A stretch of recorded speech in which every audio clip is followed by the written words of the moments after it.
Hello, ladies. Welcome back to the podcast. Today, I've got a very special guest. At the young age of 28 years old, my guest had 3 kids under the age of 9, was receiving no child support. She decided that she would go to college on welfare for recreation management.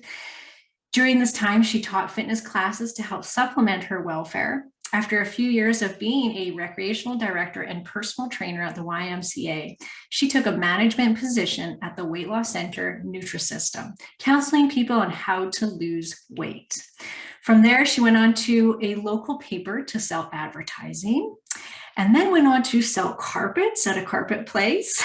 And then from there, she decided in 1995 that she would open up her own restaurant so that her 3 teenage daughters could eventually work there one day alongside her.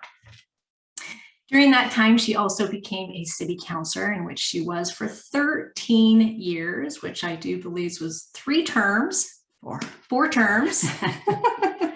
And is now retired. And best of all, she is my mom. So welcome to the podcast, Mom. Great to be here. So for those of you that are listening, I encourage you guys to go over and check out the video of this, because we are actually recording. I'm actually recording for the first time in person with somebody. First time with my mom, and we're doing it in her kitchen. And if you go check out the video, you'll see that we are in her kitchen against a wall that has all these pictures of us when we were kids. And you can see this really gorgeous one here of me back in grade 8, I do believe that one was. I think stellar. I told her that I really wanted to show the one where I had like the bouffant hair and a Metallica necklace and blue makeup, but it's over in the corner. So maybe I'll have to just point the camera towards that one later. It's the best. Yes. So, Mom, I'm having you here today for a Mother's Day special because, as you guys all heard, her bio, I mean, you see where I get it from? You see where my passion for weight loss with women comes from? Because she herself has been in this industry forever. But like myself, my mom struggled a lot with an eating disorder throughout her life, really. And I really just want us to get into the details of what that was like for you. Just let's start with, when did that start? Like, looking back, I mean, you got married at 19, but the eating disorder start before that? Well, I think that I was eating too much. I was a young kid who could eat anything, and then puberty hit and I started putting weight on, like most teenage girls do. I, got married to a man who was a lot older than I was, who thought I should be a lot thinner, and constantly reminded me of that. I weighed about what I weigh today, actually, somewhere, 145, 150, which looked fine on an 18-year-old. Yeah. Not so great now. Oh, it does. It does look good on her now. She looks fantastic. Are we allowed to say your age now? I'm 68. Yes. So yeah. Take a look. I wish we could show her body. She looks fantastic. So one day I went on the original Dr. Atkins diet, which basically you ate lean meat and drank diet pop. It was horrendous. And I dropped weight like crazy to the point where I went down below 100 pounds. And I still felt like I needed to lose weight. And I wanted to get pregnant. And I was trying to get pregnant. Went to the doctor and said, what's going on? And he said, well, you're way too thin. Even if you got pregnant, you would lose that baby because, a healthy pregnancy needs some body fat on a woman. And I said, oh, I'm not too skinny. Look at this. I still got a little round tummy and blah, blah, blah. And he explained to me that it was in my head, that I'd been listening to my husband mostly, that it convinced me that I wasn't good enough at the weight that I was, and that I was seeing a body that wasn't there. Right. And there was no term anorexic back then. I was a pioneer. Anyways, so I'd quit eating. I mean, to be that thin, I'm 5'7", so it's a bit ridiculous. Anyways, he put me on a program. And he said, for 3 months, you must eat everything on this typed page. And it was glorious. I mean, I just stuck my face for 3 months and put on a whack of weight and got pregnant. Wow. So yeah, that was great. And then after having babies, I basically either I was gaining weight or I was hungry. I ate very little. I lived on greens and a bit of protein and stayed around, the 115 somewhere in there. And that kept me happy. And then when I was about 26, maybe, I don't know, something just snapped. And I was in someone else's house. Somebody I really didn't even know. It was a Tupperware party or something.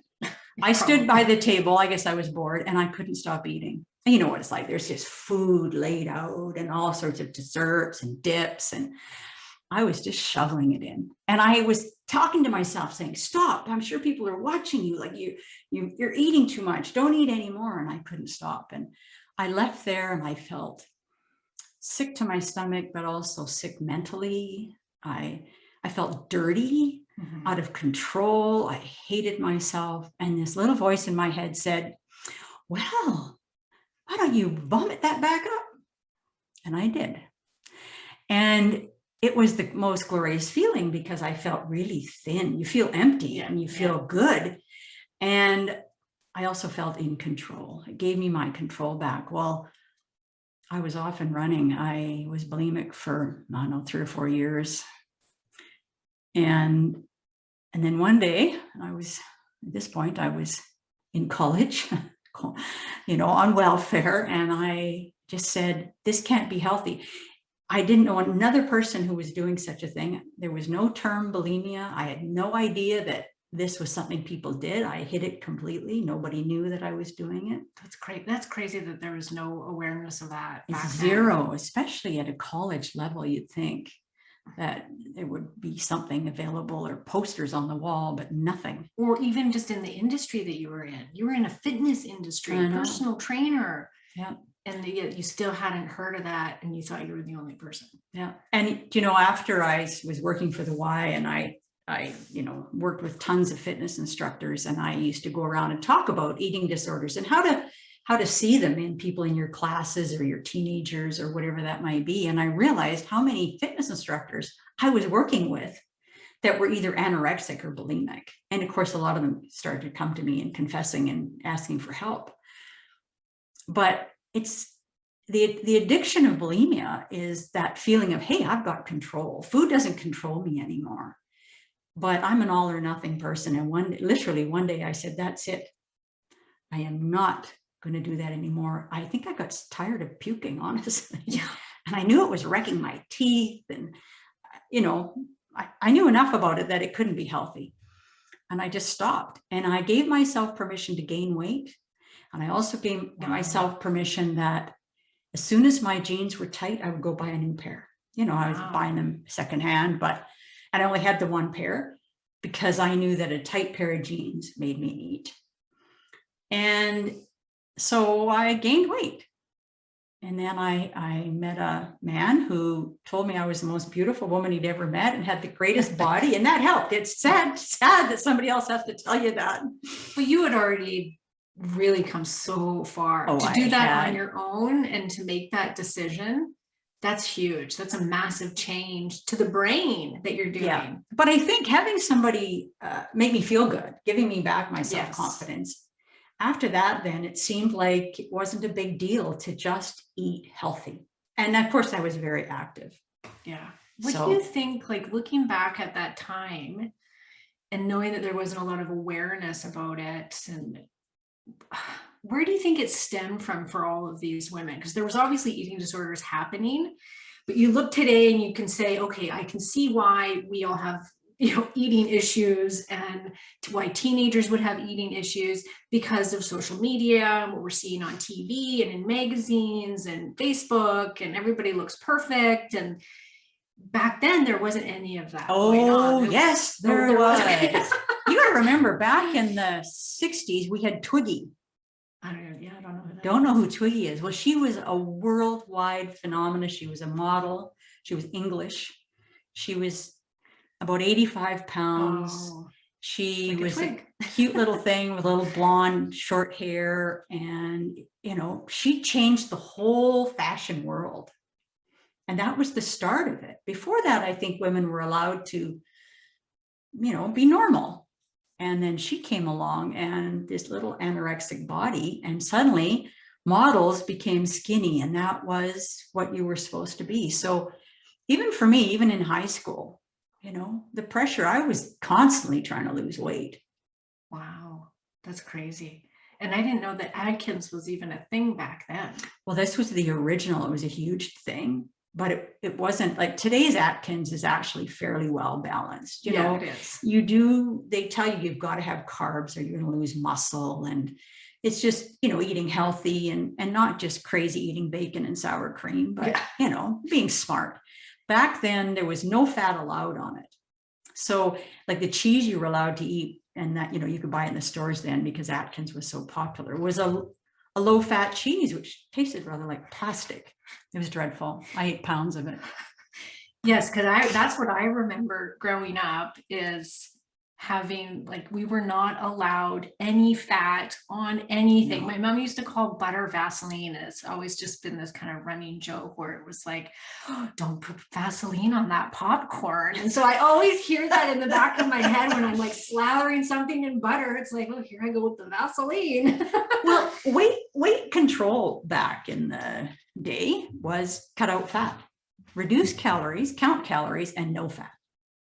Yeah, that was the thing up until about 2000. And in 2000, well, the Dr. Atkins diet came. Well, no, in 2002, Dr. Atkins diet took off again. And suddenly carbohydrates were bad and fat was good, where it was the exact opposite before. Yeah, which was probably the worst thing for our body type, was to eat nothing but carbohydrates, no fat, low protein. Blood sugar running wild. Yeah, exactly.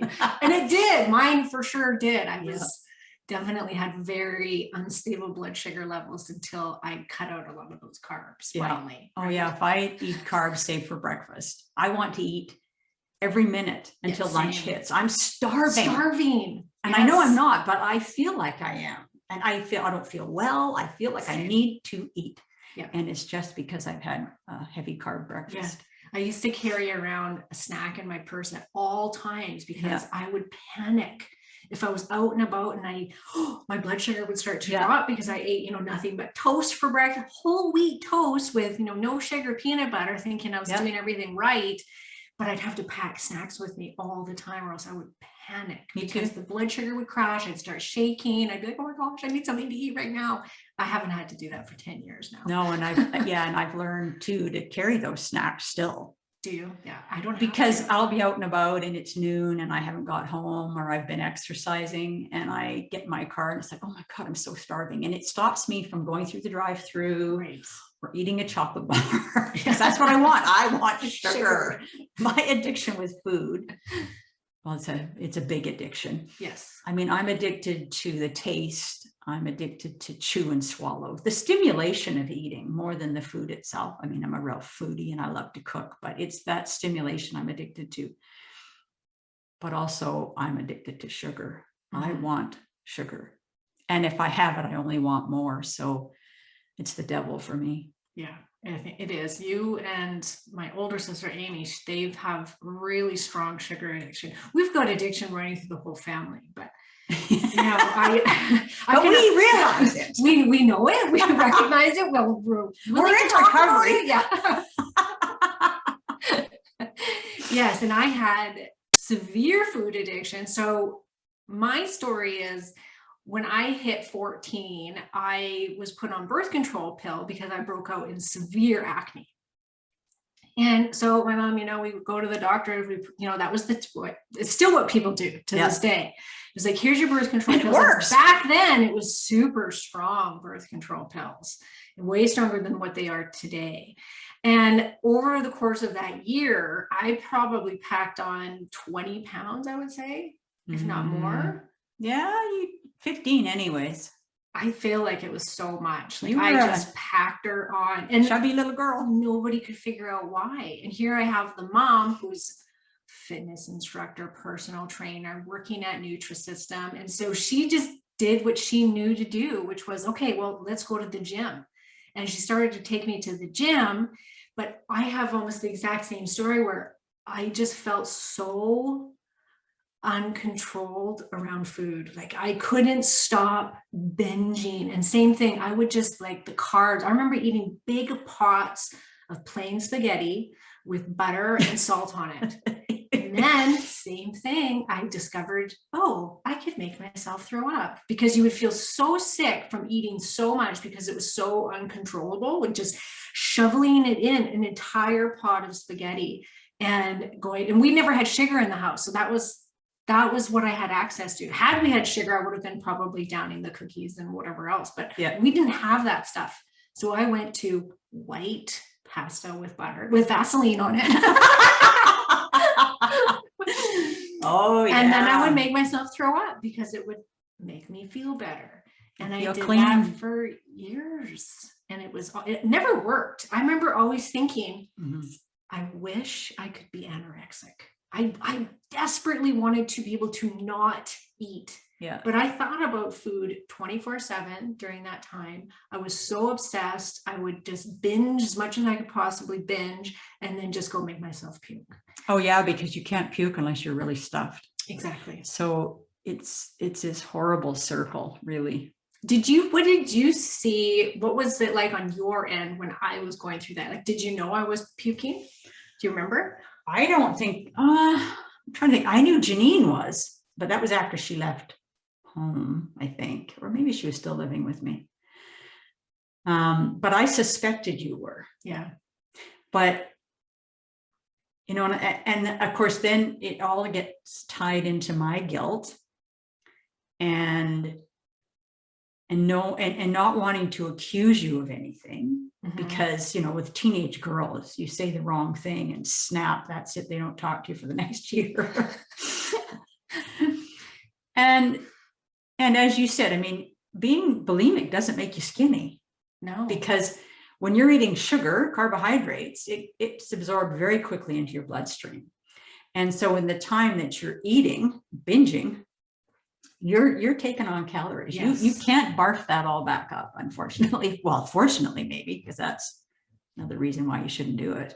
Yeah. I remember going to a dentist when I was in my early 30s. It was a new dentist. And this hygienist looked in my mouth. She goes, "Oh, how long were you bulimic for?" Really? Yes. Wow, because you're enamel. Because I'd worn all the enamel off the back of my teeth. Wow. And I was like, oh, it was a long time ago. She goes, "Doesn't matter. You wrecked your teeth." Great. Oh, you must have been embarrassed. Hey, probably. Well, like, oh no. I had no idea. Yeah. That was the other thing. I thought my teeth were okay. Wow. Yeah. And I, you know, once I got off the birth control pill, I lost it right away, but it never left me. That stuff, that it never left. And I still have to be so careful to this day, because those old brain patterns, it's like they're still in there deep inside. But if I like start to restrict myself, trying to lose weight, or, you know, like, oh, maybe I'll try this diet or that, like it's like as soon as I do that, all that stuff comes up. And it's like, it immediately makes me want to binge, and it makes me get out of control again. Yeah, I still binge, unfortunately. I'll be in great control for a week, and then a day or two I'm out of control, and I let myself do that. Yeah, that's the only thing I can do, because if I start beating myself up, then I eat more. So I say, well, that's just what you had to do today for whatever reason, and it's just, you know, doesn't mean this is forever. And then the next day I can be okay. But yeah. But do you feel that it's sad that you're in your late 60s and it's still on your mind? Like, doesn't that, it makes me so sad for women. And we've talked about this before. Like, you've got friends, good friends who I've grown up with, who I've watched them struggle with their weight their whole life. And they're the same age as you, and they're still dieting, they're still struggling, they still have body image issues. And it's like, what? You mean I'm going to be 70 and still concerned? Like, well, I can honestly say that I accept my body, because I am 68. And the saving grace for me is to stay active. And I've got, bad knees and all kinds of circulation issues, but I can walk, and I walk every day. And that makes a huge difference to my mental health, to feeling strong. Feeling strong is honestly gives me control over food. Wow. It's when I don't feel strong that it's a mental health issue. And binging, eating too much is mental health. It's not because people who are overweight know everything about food. They know every diet. They know the calorie count of a lettuce leaf. Yeah. Nobody wants to be overweight. It's a mental health issue. And so I know for myself that I need to make an effort to actually spend some time with other people, because I'm a real hermit. Yeah. And I need to walk, because feeling strong makes a difference. That's, I think, very important to know. I redid my membership program, and I now am working with a woman who's a personal trainer. She's a fitness instructor, Pam Sherman, and that's what she talks about. And I was watching her speak yesterday. She did a group coaching call in our membership group for the first time. And I'm watching her, and she's a very attractive woman, but you can see that she is so healthy, and she's got this really strong physique, and she didn't come from that. She's not one of these born genetically superior, like her. Yeah. My audience knows I always talk about Amy and how unfair it is that she can eat whatever she wants and stays tiny and have this great looking body on her. But Pam was not like that. She struggled with weight, and she has to exercise, but she's just living proof of, look at how amazing health looks. Yes. Right. And when you feel good and you feel strong, it's amazing what that can do for your body image. Yeah. Right. Because you cannot lose a single pound. But if you are strong and you put muscle on and you just went for a big walk, you feel like you look so much better. I'm always like, I feel like I've lost 10 pounds, and I get on the scale, okay, maybe I didn't, but still I feel really good. Yeah. And I think too, that just standing up tall. Yeah. Just that feeling that strength of standing tall and good posture and all those core muscles from whatever it is you might be doing. I mean, I do a lot of gardening too, which is good for me.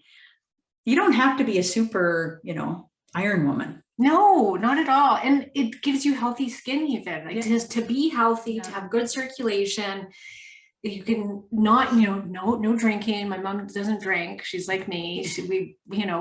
And I think we can see that. We can see that we don't smoke, that we don't drink. And, I'm not judging anybody that does, because I did all of that in my time. I had plenty share of it, but it does affect how you look. Yes. And then your health status. It really, really does impact that. Yeah. And I think too that, and coming from a background of teaching weight training and personal training, I know that having muscle increases your metabolism, because muscles burn energy 24/7. Fat just hangs around. I mean, it doesn't burn any energy. No. And so that's also important for me. So that as long as I exercise, I'm allowed to eat, because I've got a very low metabolism from, all the terrible things I did to myself. But if I exercise and I've got some muscle, it allows me to eat normally. Right. Eat a normal, well-balanced diet. Yes, exactly. But if I don't exercise, if I don't have any muscle, then in order to keep myself under 150, I'd have to diet. And I'm never going to diet again. That's way behind me. Thank you very much. Yeah, I'd rather go for a walk. Lift a few weights. Yeah.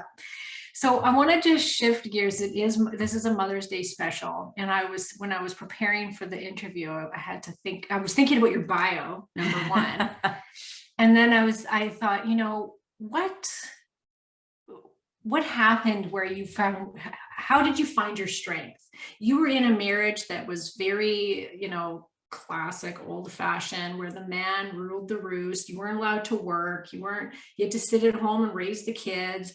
You know, he wanted you to look a certain way. And no offense to my dad, he's the most incredible father ever. I just can't say he was a great husband. He is a good dad. He's a great dad, and I love him dearly. But yes, as a partner, I can't say that that was very much fun for you. And looking back, you were weak.